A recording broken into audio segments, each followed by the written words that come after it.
ಯಾರಾದ್ರೂ ನಿಮ್ಮನ್ನ ಅಪ್ರಿಶಿಯೇಟ್ ಮಾಡಿದ್ರೆ ನಿಮಗೆ ಖುಷಿ ಆಗತ್ತಾ? ಬಟ್ ನನಗೆ ಕಂಪ್ಲೀಟ್ ಆಗಿ ಅಕ್ಸೆಪ್ಟ್ ಮಾಡ್ಕೊಳಕ್ಕೆ ಆಗ್ತಿರ್ಲಿಲ್ಲ. Welcome to the 43rd video of my 100 day video series. ಯಾರಾದ್ರೂ ಅಪ್ರಿಶಿಯೇಟ್ ಮಾಡಿದ್ರೆ ಇನ್ ದ ಕೋರ್ 50% ಖುಷಿ ಆಗ್ತಿತ್ತು. ಬಟ್ ಇನ್ 50% ಓ ಹೌದಾ ಇವ್ರು ನಿಜವಾಗ್ಲೂ ಅಪ್ರಿಶಿಯೇಟ್ ಮಾಡ್ತಿದಾರಾ ಅಂತ ಡೌಟ್ ಬರ್ತಿತ್ತು. ಅಂಡ್ ನಾನೆಲ್ಲರೂ ಥ್ಯಾಂಕ್ಸ್ ಅಂತ ರಿಪ್ಲೈ ಮಾಡಿದ್ರೆ ಓ ಇವಳಿಗೆ ಇವಾಗ ತಲೆ ಹತ್ಕೊಂಡ್ಬಿಡ್ತು ಅಂತ ಅನ್ಕೊಳ್ತಾರೆ ಅಂತ ಲೈಟ್ ಆಗಿ ಸ್ಮೈಲ್ ಮಾಡ್ತಾ ಇದ್ದೆ. ಬಟ್ ಯಾರೇ ಅಪ್ರಿಶಿಯೇಟ್ ಮಾಡಿದ್ರು ಅದನ್ನ ಕಂಪ್ಲೀಟ್ ಆಗಿ ಅಕ್ಸೆಪ್ಟ್ ಮಾಡ್ಕೊಳ್ಳಿ ಅಂಡ್ ಥ್ಯಾಂಕ್ಸ್ ಅಂತ ರಿಪ್ಲೈ ಮಾಡಿ. ಅಂಡ್ ಅವರಲ್ಲೂ ನಿಮ್ಗೆ ಏನಾದ್ರು ಒಳ್ಳೆ ಕ್ವಾಲಿಟೀಸ್ ಕಂಡ್ರೆ ಅದನ್ನು ಅಪ್ರಿಶಿಯೇಟ್ ಮಾಡಿ.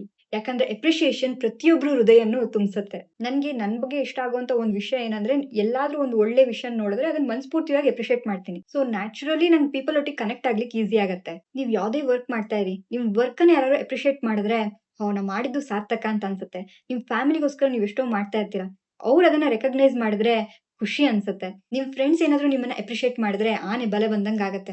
ಸೊ ಅಪ್ರಿಶಿಯೇಷನ್ ತುಂಬಾನೇ ಇಂಪಾರ್ಟೆಂಟ್. ಹಾಗಾಗಿ ಇವತ್ತಿಂದ ನಿಮ್ಮ ಸುತ್ತಲೂ ಒಬ್ಸರ್ವ್ ಮಾಡಿ, ಅಪ್ರಿಶಿಯೇಟ್ ಮಾಡ್ಲಿಕ್ಕೆ ಅವಕಾಶ ಸಿಕ್ಕಿದಾಗ ಅಪ್ರಿಶಿಯೇಟ್ ಮಾಡಿ. ಅವ್ರ ಮುಖದಲ್ಲಿರುವಂತ ಸ್ಮೈಲ್ ಅನ್ನ ನೋಡಿ. ನೆನ್ಪಿರ್ಲಿ, ಫೇಕ್ ಆಗಿ ಅಪ್ರಿಶಿಯೇಟ್ ಮಾಡಬೇಡಿ, ಪ್ರಯೋಜನ ಇಲ್ಲ. ಎರಡನೇದು, ನಿಮ್ಮನ್ನ ನೀವು ಅಪ್ರಿಶಿಯೇಟ್ ಮಾಡೋದು ತುಂಬಾ ಇಂಪಾರ್ಟೆಂಟ್ ಆಗತ್ತೆ. ಸೊ ಮಲ್ಗೋಕ್ಕಿಂತ ಮುಂಚೆ ಇವತ್ತು ನಿಮ್ಗೆ ಏನ್ ಇಷ್ಟ ಆಯ್ತು ನಿಮ್ ಬಗ್ಗೆ ಅನ್ನೋದನ್ನ ಬರ್ದು ಮಲ್ಗಿ. ಫಾರ್ ಎಕ್ಸಾಂಪಲ್, ಇವತ್ತು ನಾನು ಚೆನ್ನಾಗಿ ಎಕ್ಸರ್ಸೈಸ್ ಮಾಡಿದೆ, ಧೈರ್ಯವಾಗಿ ಒಂದ್ರಲ್ಲಿ ಪಾರ್ಟಿಸಿಪೇಟ್ ಮಾಡಿದೆ, ಅಡಿಗೆ ಚೆನ್ನಾಗಿ ಮಾಡಿದೆ, ಎನಿಥಿಂಗ್.